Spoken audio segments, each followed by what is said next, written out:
You know, she's not. You know what I mean? Yeah. Well, So, I mean, depends on how you perform. You have to write it in her book. Yeah, that's true. Actually, yeah. I didn't think about that part.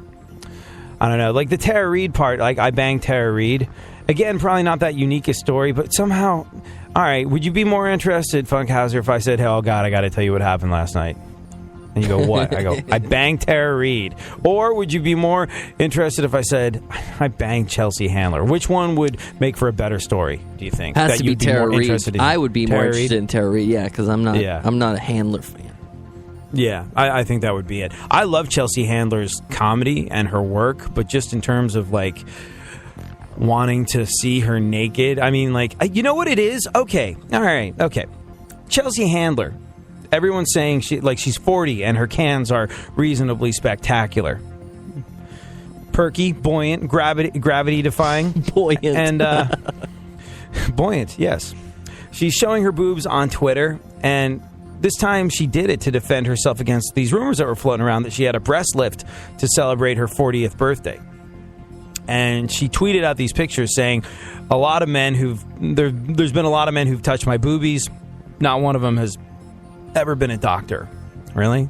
Shouldn't you go get, like, screened for cysts when you have your lady stuff done? I don't know. But then she posted this picture of herself topless lying flat on the ground in order to prove that there are no scars on the underside of her cans. Did you see the picture? Oh, there's new pictures? Let me go Yeah, this is brand new. Here. Yeah. To Google. Actually, no, just to Twitter. All you got to do is go to Chelsea Handler's Twitter account. At this point, I think part of the reason why, Funkhauser, you wouldn't be all that interested in hearing a I banged Chelsea Handler story is, like, at this point, seeing Chelsea's boobs is getting about as exciting as seeing, like, the mailman. She's doing it on purpose. And I think it's to sort of demystify boobs and desexualize them, and I don't think I like that. She's trying to, like I said, demystify, unsexualize the female breast, and look, I'm all for supporting women in any way I can. I understand that they have a bunch of struggles that I don't understand. I'm smart enough to realize that I'm not smart enough to realize, if you know what I mean. And so, not being in touch with the female struggle in this world, and by the way, men have our own struggles, but not being in touch with the female struggle in this world, I always try and be as supportive about things that maybe I don't understand, perhaps because I don't understand them, pertaining to the female experience. For example, totally down with Patricia Arquette's Oscar speech. Fist pumping right along with Meryl Streep. But a world in which the female breast is not a thing of scrumptious beauty, it frightens me a little bit. If there comes a day when I can walk past a topless woman on the street and think nothing of it, the way Chelsea Handler is advocating it should be, I'm afraid a very basic and vital piece of my manhood will have been lost. And that is why I think, that's why the whole Chelsea Handler thing is, she's desexualizing herself. She's desexualizing her boobies and desexualizing women, and I don't know. Am I making sense? Or is this just... yeah, plus she has, like, a dirty floor in that picture. Yeah. But wait, am I making sense? Or is this just utterly ridiculous?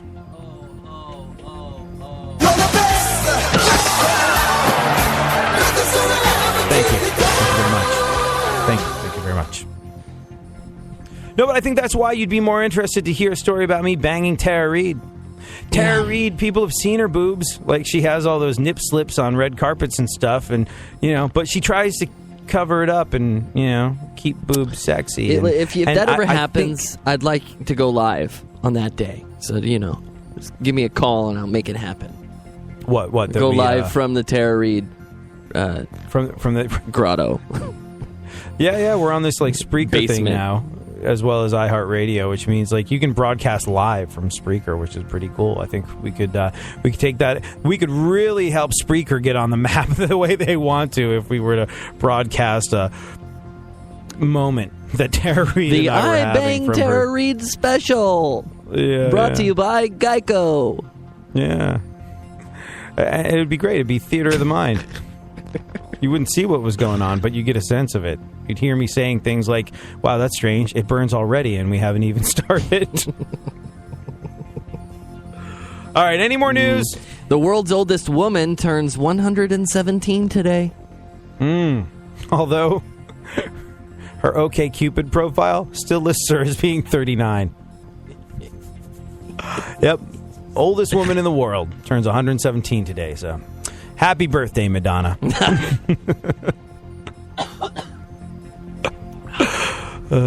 What else?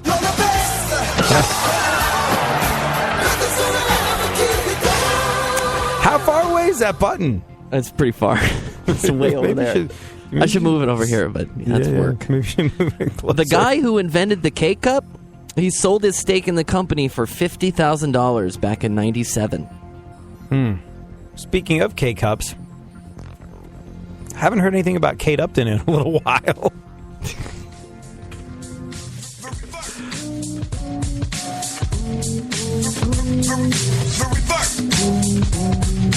I'm just trying to be the best that I can be.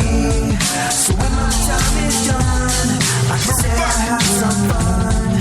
I'm just trying to be the best that I can be. So when my time is done, I can say I had some fun.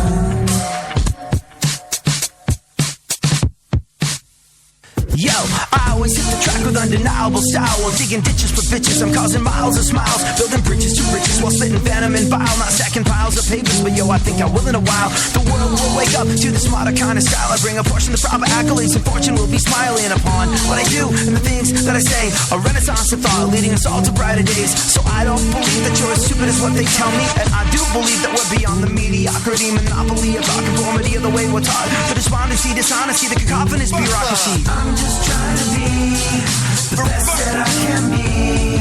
So when my time is done, I can say I had some fun. I'm just trying to be the best that I can be.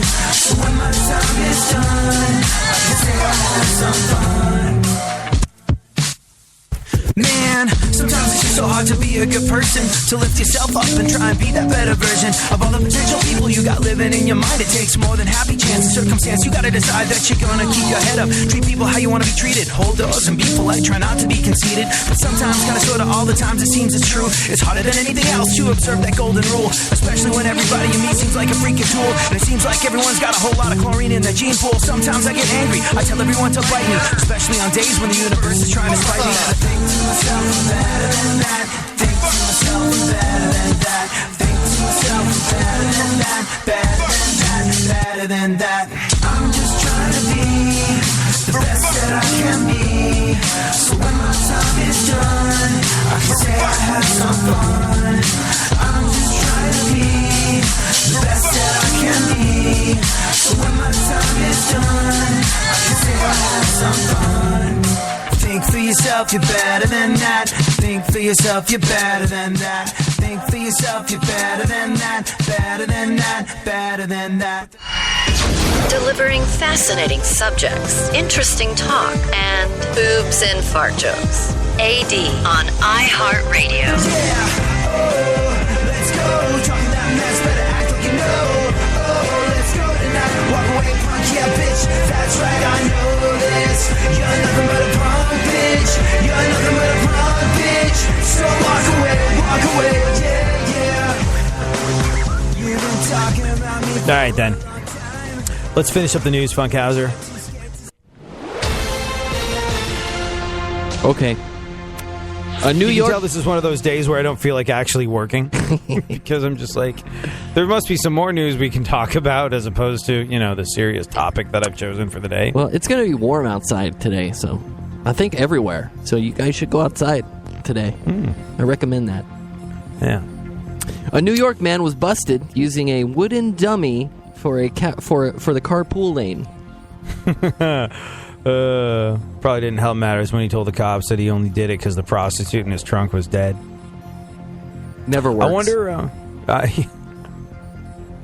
I wonder if I've heard this isn't an isolated thing. I've heard a lot of people put sort of like dummies in the passenger seat in the carpool lane, so they think they can get away with it. And I think enough people must get away with it and not get pulled over. Like, what do you suppose the ticket is on that? Using the carpool lane with a wooden dummy, is it more than a speeding ticket? $257. Like, really? In California. Yep. You know this? Uh-huh. How do you know this? I didn't do it. I know someone who did.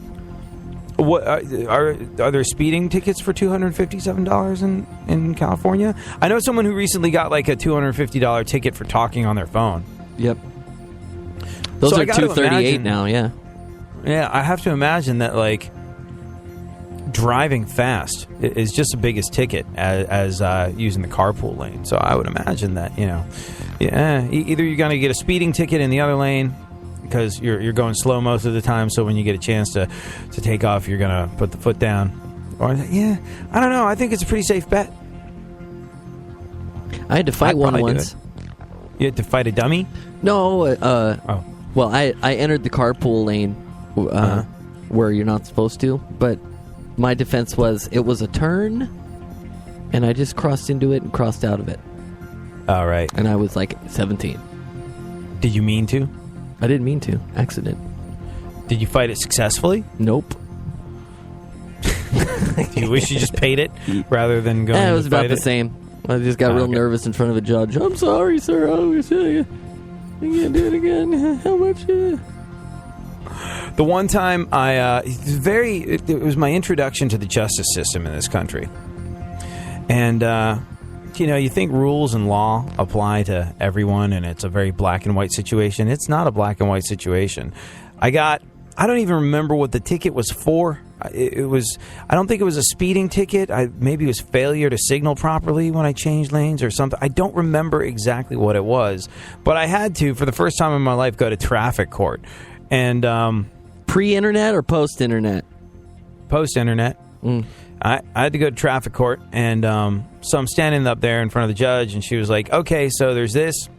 How do you plead? I was like, well, guilty, I guess. I mean, cop says I did it. And she's like, okay, that'll be, whatever the cost of the ticket was. Not cheap. And she was like, approach, please. I was like, oh, okay. And she's like, you don't have to say you're guilty right away. I mean, a lot of the time, the cop that gave you the ticket isn't even going to show up. So she was like, clearly you've never done this before. And she was kind of like giving me the whole, you seem nice. Like, you don't have to just lie down and take it. I was like, I wasn't aware of this. I could have fought it. She was like, yeah, you could have gotten, you could have paid less, basically. I was like, son of a bitch.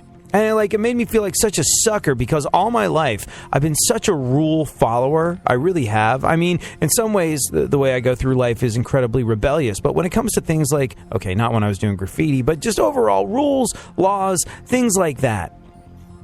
Not when I was smoking pot. But rules, laws, things like that. Not when I had 5 or 10 pills of ecstasy on me at the time and intended to sell 3 of them to my friends. That was intent to distribute. I didn't realize that at the time. But rules, laws, I've always found to be things that I had to follow. No, seriously, I've always been kind of a rule follower. And the idea that, it's the law, it applies to you. And if you don't follow it, the system breaks down. And when you actually get into that area where they punish you for breaking laws and you find out it's a whole lot more elastic than you think it is, I really felt like a sucker. I really do. And I go through life that way in the workplace. I know I'm generally regarded as being cranky and having a lousy attitude, and that is true. But when it comes time to sit in front of the boss or what have you, I have my winning smile and my can-do attitude on, and I don't know, things like that traffic ticket make me feel like that might have been holding me back in life. What do you think, Funkhauser? Yeah. Are you a rule follower? Yeah, I guess. Yeah. I don't know. Yeah. I am when we're on public radio talking to people. I'm a total rule follower. Total rule follower. All right, what else? A new app calls itself Tinder for S&M. Yeah. If you see someone you like, you swipe right repeatedly, even when they ask you to stop. Did you hear that Tinder's going to charge people under 30 less money than over 30 in their bracket? Yeah. What do you think about that? Good thing you found the love of your life right under the radar. Yeah, before it was free. Before it wasn't free. Before they started charging old farts like us over 30. Like $30. Crazy. More money. Well, okay. So I actually know a little bit about this. Tinder is pretty much revolutionized online dating. Look, Funkhauser is happily cohabiting with the love of his life thanks to Tinder. Now they want to make money from it. And it's like everything, we're going to make it huge, then we're going to figure out how to monetize it. Happened with Facebook, it happens with everything.